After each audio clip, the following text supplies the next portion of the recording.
السلام عليكم اخواتي وحبايبي، اهلا بيكم، نورتوني. يا رب تكونوا بخير وصحة وسعادة.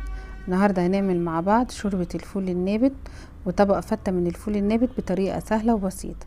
اول حاجة هنجيب الفول، هنغسله كويس قوي، هنقيه الاول وبعد كده هنغسله كويس قوي بالمية لغاية ما المية بتاعته تبيض. اكنك بتغسلي رز، هتغسليه كام مرة وتغيري عليه المية علشان ينضف كويس.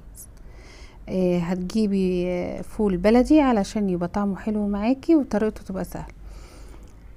بعد ما تغيري المية عليه كم مرة والمية تنضف معاكي، هتنقعيه في مية وهتسيبيه 24 ساعة لتاني يوم. يعني لو عملتيه الساعة 10 الصبح او الساعة 12 الظهر، في نفس الميعاد تاني يوم هتبدأي تصفي المية بتاعته وتغسليه، وهقولك تعملي فيه ايه.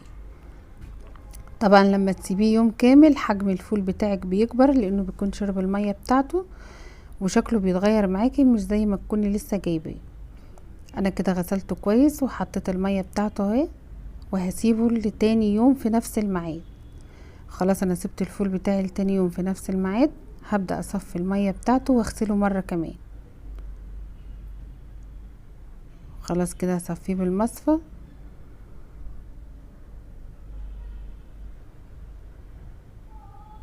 هفتح عليه المية بس اشطفه مكان المية اللي كان بايت فيها.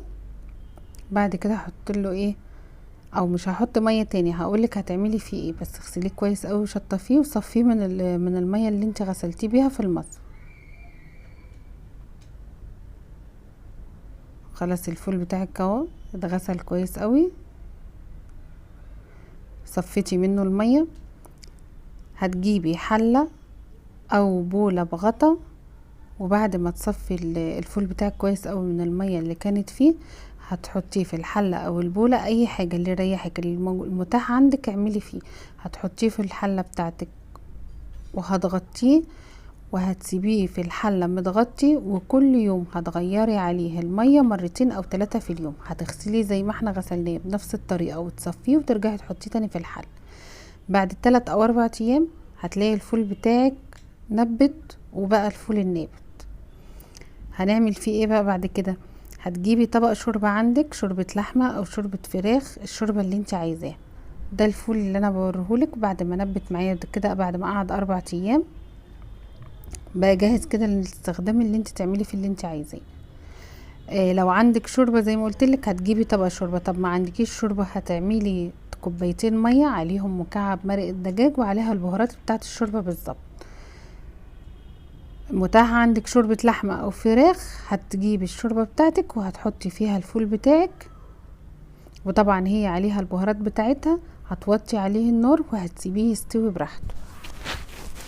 طب لو انا عايزه ازود ميه ولا اي حاجه، هتعامل معاه زي الفول المدمس، هحط ميه سخنه او هزوده ميه سخنه. لو كميه الشوربه قليله لو جيتي تزوديه زوديه ميه سخنه. خلاص انا كده هوطي عليه النار وهسيبه لغايه لما يستوي. طيب ولما الفول بتاعي قرب ما يجي يستوي، هجهز طبق الفته معايا. هتجيبي عيش ناشف الابيض او العيش الناشف الفلاحي وهتكسريه قطع صغيره. بعد كده هتشوحيها في معلقه سمنه. هتجهزي العيش بتاعك. بعد كده هتحتاجي بصلايه برضو هتقطعيها قطع صغيره علشان تعمليها على الشوربه بتاعتك وعلى الفت. خلاص انا شوحت العيش، هسيبه على جنب دلوقتي. وهجيب طاسه صغيره هحط فيها برضو معلقه سمنه، وهبدا احط البصل بتاعي اللي انا مقطعاه قطع صغيره برضو. هتبداي تقلبي البصل لغايه ما يحمر معاكي.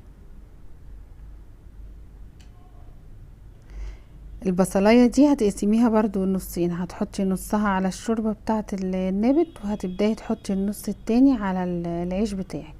وممكن تحطيها كلها على الشوربة وبعد كده ايه، تاخدي منها وتحطي على العيش. ده فص توم، لما البصلة تبدأ تلون معاكي هتحطي التوم، هتقلبيه معاكي لغاية ما يحمر. بعد ما احمر هتبدأي بقى تحطيه تاني على العيش، وزي ما قلت لك هتحطي نصها على العيش ونصها في الشوربه.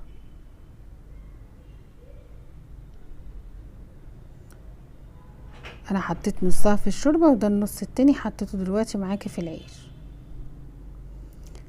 هتشوحيها تشويحتين بس. لانك انت مشوحاه قبل كده ومجهزاه. بعد كده هتبداي تحطي عليها، تبقى الشوربه بتاعتك على النار لسه سخنه، وهتبداي تحطيها على العيش.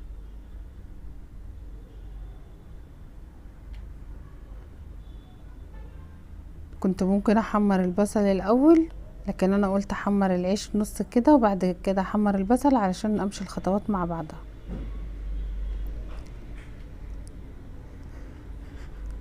لو ما عندكيش العيش الفلاحي ممكن تستخدمي العيش الابيض بتاع الفتة اللي بيبقى في الفرن عادي خالص، هو ناشف وهتستعمليه بنفس الطريقة. خلاص انا شوحت العيش بتاعي والنبت بتاعي استوى، هبدأ اخد منه واحط على العيش.